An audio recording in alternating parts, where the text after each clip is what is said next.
सातारा जिल्ह्यातील दक्षिण कराड विधानसभा मतदारसंघाचे अधिकृत उमेदवार अतुल भोसले यांच्या प्रचारार्थ केंद्रीय गृहमंत्री अमित शहा यांनी सभा घेतली होती। त्या सभेत कराड दक्षिणेतील मतदारांना संबोधित करत असताना राष्ट्रवादीचे नेते खासदार शरद पवार आणि शिवसेना उभाटाचे नेते उद्धव बाळासाहेब ठाकरे यांच्यावर जोरदार टीका केली।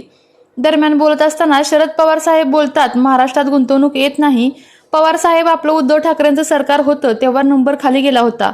आमचे एकनाथ शिंदे यांचं सरकार आल्यानंतर 2 वर्षांमध्ये सर्वात जास्त परदेशी गुंतवणूक महाराष्ट्रात आलेली आहे, अशी टीका खासदार शरद पवार यांच्यावर केली।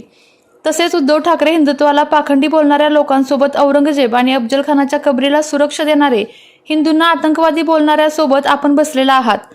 आपल्याला लाज वाटली पाहिजे, अशी टीका केंद्रीय गृहमंत्री अमित शहा यांनी उद्धव ठाकरे यांच्यावर केली आहे। मैं पूछना चाहता हूं उद्धव ठाकरे जी को, उद्धव ठाकरे जी, सत्ता के लिए बाला साहब की पूरी विरासत के साथ धोखा करना कितना ठीक है। आप धारा 370 का विरोध करने वालों के साथ बैठे हैं, आप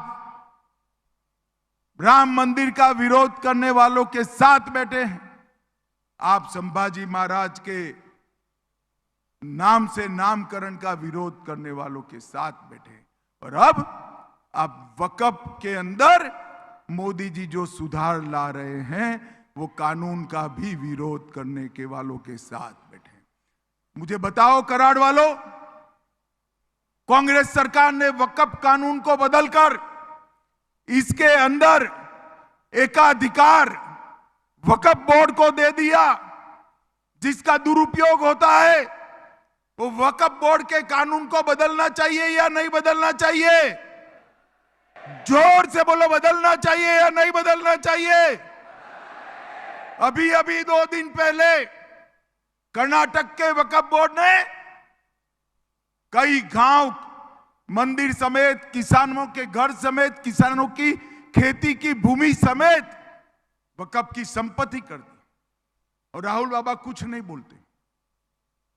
और ये अगर अघाड़ी की सरकार आई तो महाराष्ट्र में भी इसका रिपीटेशन होगा। मगर कराड़ वालों, आप चिंता मत करो, ना अघाड़ी की सरकार आनी है, ना किसानों की भूमि वक्फ की भूमि होनी है।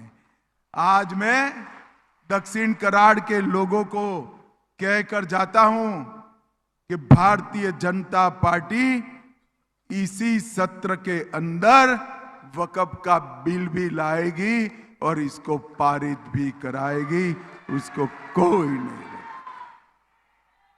भाइयों बहनों, मोदी जी ने समृद्ध भारत का वादा देश की जनता के सामने किया, और समृद्ध भारत तभी बन सकता है कि भारत के राज्य समृद्ध बने। समृद्ध महाराष्ट्र के निर्माण का नरेंद्र मोदी जी और हमारे नेता देवेंद्र फडणवीस का संकल्प। हमने यहां युति सरकार के माध्यम से समृद्ध भारत, समृद्ध महाराष्ट्र के निर्माण के लिए ढेर सारे कदम उठाए हैं। अरे शरद पवार जी जो है, इस आयु में भी झूठ बोलने से बाज नहीं आते हैं। वो कहते हैं महाराष्ट्र में इन्वेस्टमेंट नहीं आ रहा है। पवार साहब, आपकी सरकार थी ना उद्धव जी के साथ, तब नंबर नीचे गया था।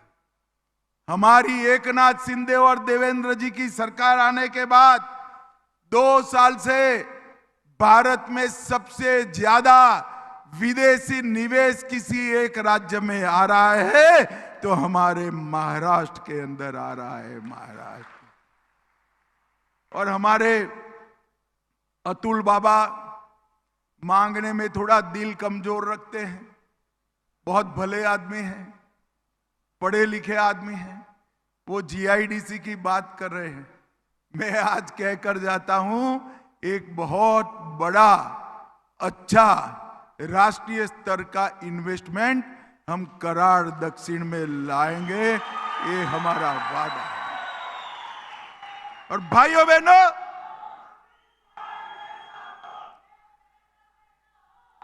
भाइयों बहनों, बस बस बस, भाइयों बहनों, नरेंद्र मोदी जी ने पूरे महाराष्ट्र के विकास के लिए एकनाथ जी और देवेंद्र जी के साथ मिलकर सड़कों का जाला बनाया।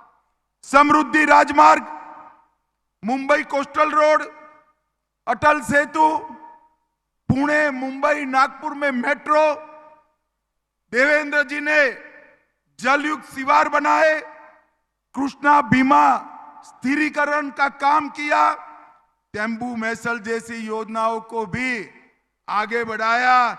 मैं पवार साहब को पूछना चाहता हूं कि आप एक भी काम बता दीजिए जो अघाड़ी की सरकार में हुआ था।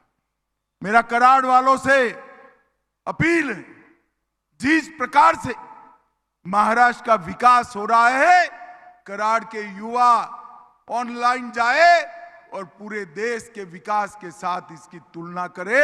सबसे तेज विकास मोदी जी के शासन में, देवेंद्र के शासन में अगर कहीं हो रहा है तो हमारे महाराष्ट्र के अंदर हो रहा है मित्रों, महाराष्ट्र।